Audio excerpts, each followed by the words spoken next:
Early Breakfast with James Max on Talk Radio. Very good morning to you. It is 5:50 and you're listening to me, James Max, here on Talk Radio. After 6, going to be joined by Rupert Bartier. He's going to be going through the papers with me, and also we'll have our uplifting news story of the day. And also we'll probably return to our conversation about Joe Biden and what he needs to do to unite America. Meanwhile, to be honest, everything else has been cleared out of the way. Why? Because I've got a bottle of English fizz sitting on the desk here. If you are wanting to watch us, we are streaming live on YouTube, on Facebook and on Twitter. And I will probably be opening said bottle of fizz and maybe even trying it. Why?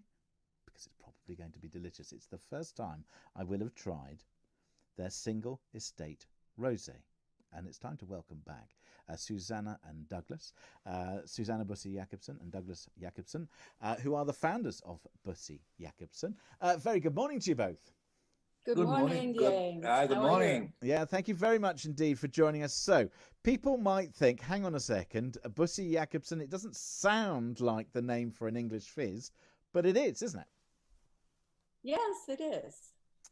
It's actually our name. Busi is my Italian name, and Jacobsohn is from Douglas. Okay, so I've probably been pronouncing it incorrectly. So it's Busi Jacobsohn. Yes. There we go. Now, okay. So now, this is a single estate rosé that I have in front of me. You use mainly Pinot Noir grapes. Just tell us a little bit about the wine estate and this rosé that I'm probably just going to, I might as well open it whilst you tell us. All right. Well, good luck for you to do that. Yeah, we have 12 acres of wines that we planted ourselves here by hand, actually, in 2015. And the rosé you're opening right now, it's a combination of Pinot Noir and Pinot Meunier. And it is as well actually added a bit of oak barreled Pinot Noir. It's about 7% of that. So that will be very exciting to see what you think about it. Right. Well, let's. People will know who listen to and watch. Online. That I do try a few alcoholic beverages because it's never too early. Obviously, drink responsibly, kids. But it's never too early to try an alcoholic beverage. If I don't like it, I will tell people that I don't like it. However, if I do, then obviously, anyway, I should probably open it. I'm going to open it away from the technology slightly. Here we go. Right. Oh, lovely fight. Lovely. I was very restrained there. I normally like to pop it with a bit of a flourish, but no. Let's take a look. We've got a lovely glass here, so let's. What do you think about the color? The color. Now let's have a look at. Now the color is beautiful. It's I would say a mid-range pink. So it's not dark, but it's not light. But it's definitely very pink, and it's got a lovely small little bubbles. Just rising there, quite a lot of them, which is nice. Yeah. Oh, it's a very dry, sort of smell. A little bit of biscuit coming through, I think. Yeah, it's an extra dry rosé. Yeah, we call it an extra Brut because we have a very low added sugar in this one. It's below 5%. That is magnificent. Congratulations. Oh, yes, thank you. That's really good to hear. We like it. That could sit alongside pretty much any. I'm assuming that you're aiming at the French market to say, look, we can make fizz as well as you. I'm assuming you're aiming at that. And if that's the case, this can sit very happily alongside any of those well-known names. I mean, this is incredible what you've created. I mean, seriously, this is. I mean, the dryness, yet the burst of flavour.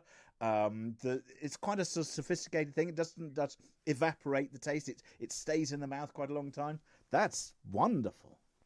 Thank you, James. Yeah, I'm really happy you like it. Absolutely. It is my favorite.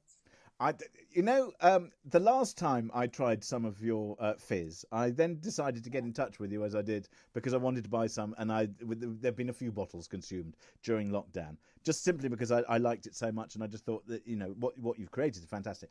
This is even better. This is I could happily I could happily say to producer Phil, who is desperate behind the other side of the glass, come and do the rest of the show. I'm just going to take this bottle and just go and have a little sit down. But just how difficult is it? So when you talk, so you've got 12, did you say acres of vines? Yes. How difficult is it to get those vines to produce the quality of grape? How difficult and time intensive is it to farm in that way? Because a lot of people will say, look, is this really a viable business?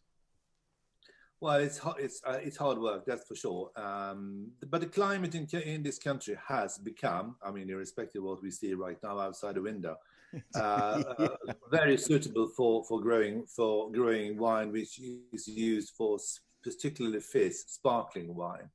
But and it is a lot of work, of course, absolutely. Yeah, I mean, it's a lot of handwork. Yeah, you know, you have to prune the wines, which we're doing now. Yeah, starting now, pruning wine by hand, 12 acres. Yeah, and then picking is also by hand.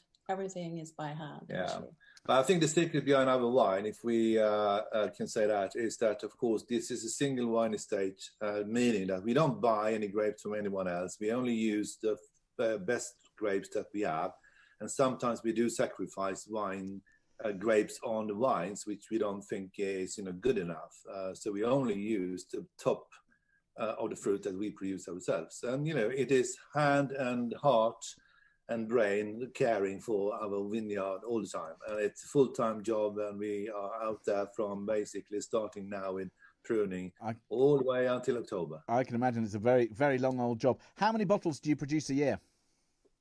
Well, it sometimes it's a bit variation, but it's something in between 20 to 30,000, depending on the weather, basically.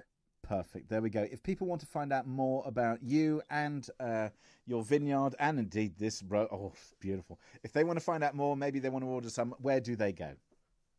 They go to our website, that is busijacobsohn.com, and also at Harvey Nichols we have. There we go. So it's down to Harvey Nichols or to the Busi Jacobsohn website there. Thank you so much, Susanna and Douglas, for joining me this morning. Congratulations on that. That is a triumph. Oh, lovely. Might have to have another little sip during the news. That's next here on Talk Radio. We'll get the latest news headlines with Ross Powell.